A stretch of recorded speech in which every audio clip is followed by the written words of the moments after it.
käib. Tere, armas Saalemi kogudus! Kas te mäletate meid veel?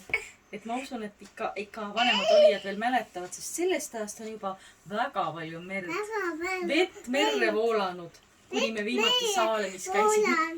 Näete, see väike pisikene beebi, kes oli minuga kaasas Saalemis, on juba täitsa suureks tüdrukuks kasvanud.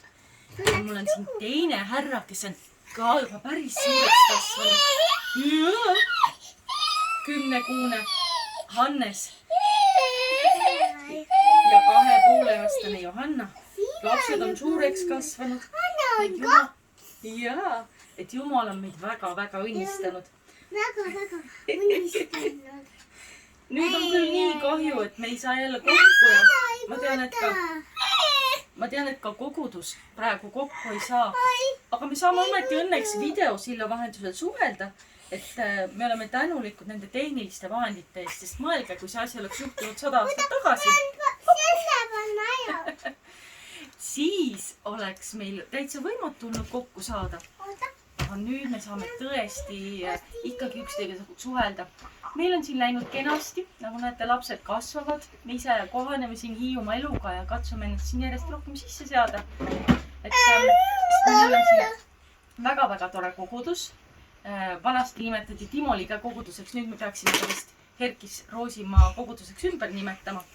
Kuigi tegelikult on see Hiiumaa kristlik missiooni kogudus.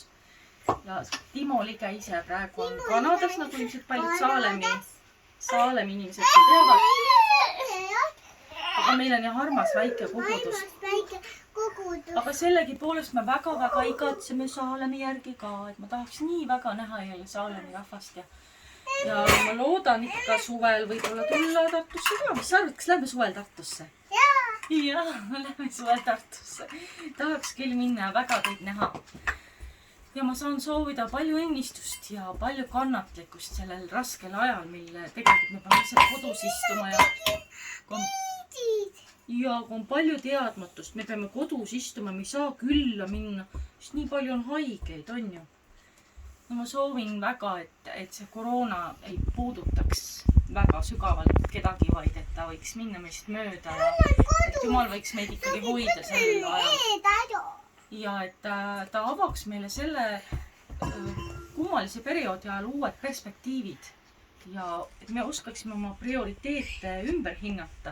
Võib-olla hindamegi, et me saame perega rohkem olla, me saame asju teha teisiti, kui me seni oleme teinud, suhelda üksteisega rohkem, võib-olla videosilla teil küll, aga et me ei ole nii tööga hõivatud, me peame oma prioriteedid ümber hindama.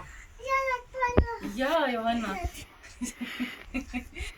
Meil on tõesti siin palju tegemist nende väikestega ja see on suur Jumala arm, et nemad on meie tulevik ja ma olen nende eest nii väga tänulik.